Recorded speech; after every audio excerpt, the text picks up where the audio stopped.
Sahabat Pijar TV, terima kasih sudah klik video YouTube ini. Kiranya kebenaran firman yang saudara dapatkan menerangi kehidupan saudara. Untuk mudah menyaksikan video-video lainnya dan mendapatkan update dengan cepat, klik subscribe. Jangan lupa, berkat Tuhan jangan disimpan sendiri.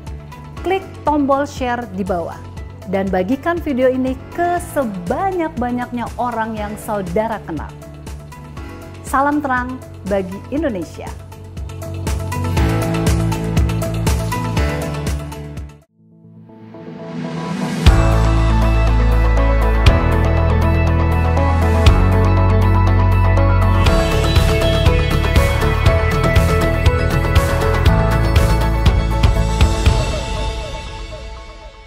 Shalom sahabat pijar. Bisa nggak penyembahan kita itu ditolak oleh Allah? Jawabannya bisa. Nah sekarang permasalahannya, penyembahan seperti apa yang ditolak oleh Allah? Kita tahu bahwa Alkitab banyak menceritakan penyembahan-penyembahan yang tidak berkenan di hadapan Allah. Nah dari kejadian-kejadian yang tertulis di dalam Alkitab, kita dapat mempelajari sedikitnya 3 situasi di mana Allah menolak penyembahan. Yang pertama, Allah menolak penyembahan ketika penyembahan dilakukan dengan sikap yang tidak benar. Saudara tentu pernah mendengar kisah tentang kakak beradik Kain dan Habil, di mana pada waktu mereka mempersembahkan kurban persembahan kepada Allah, Habil sebagai gembala kambing domba kan, mempersembahkan anak sulung dari ternaknya. Sedangkan si Kain ini sebagai petani, dia mempersembahkan sebagian dari hasil tanahnya kepada Tuhan.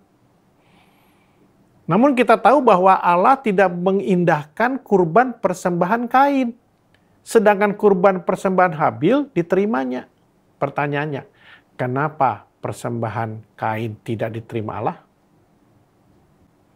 Persembahan Kain tidak diterima Allah karena sikap yang tidak dapat menguasai keinginan dagingnya.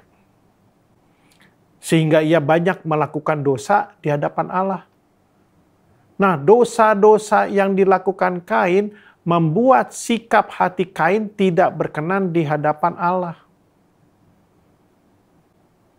Kalau mau jujur, banyak di antara kita yang datang beribadah ke gereja tetapi tetap masih melakukan dan terikat di dalam dosa.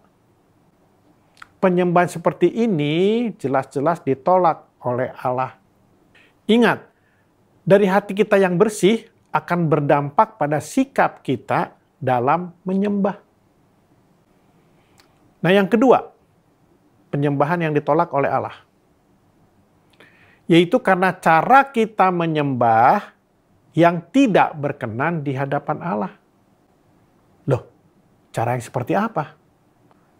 Ketika penyembahan dilakukan menggunakan penafsiran yang salah tentang Allah.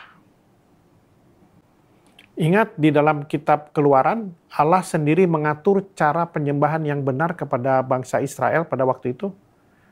Di mana bangsa Israel tidak boleh membuat patung yang menyerupai apapun yang ada di muka bumi ini. Kemudian menyembahnya. Tidak boleh. Jadi di perjanjian lama ada penyembahan yang dilakukan dengan menggunakan sesuatu yang dapat berbentuk benda mati. Tujuannya untuk membantu memahami Allah. Karena Allah tidak kelihatan dan sulit untuk dipahami oleh mereka. Hal ini menjijikkan di mata Tuhan dan Allah menolak penyembahan yang seperti ini. Nah bagaimana dengan kita di abad modern ini? Pernahkah kita menyembah Allah namun salah mempersepsikan Allah di dalam penyembahan itu? Sekarang ini kita tahu banyak mimbar yang memperkenalkan Allah secara tidak benar. Seberapa banyak jemaat diajarkan untuk meminta dan mendesak Tuhan untuk keinginan daging mereka. Itu mimbar mengajarkan seperti itu. Mereka berdoa dan menyembah. Dan Tuhan disuruh melakukan sesuai waktu dan cara mereka. Jadi kasarnya itu Tuhan diperkenalkan sebagai pembantu. Klaim janji Tuhan, klaim janji Tuhan.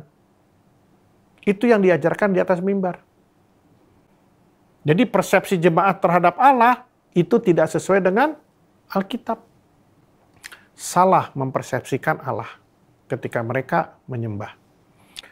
Nah, hal ketiga, kenapa Allah menolak penyembahan?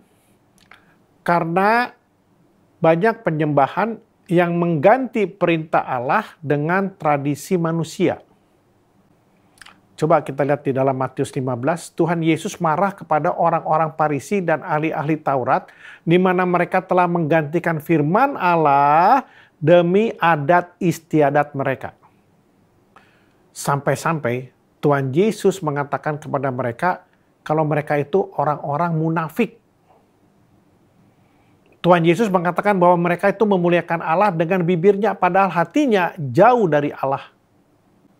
Percuma mereka melakukan ibadah kepada Tuhan. Sedangkan ajaran yang mereka ajarkan ialah perintah manusia.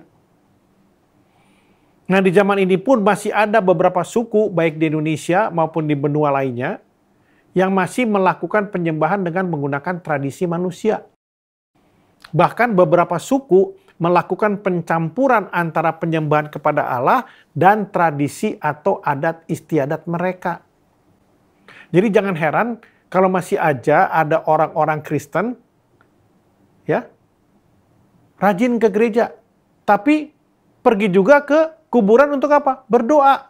Untuk apa? Arwah-arwah nenek moyang. Karena apa? Karena sudah menjadi tradisi yang turun-temurun.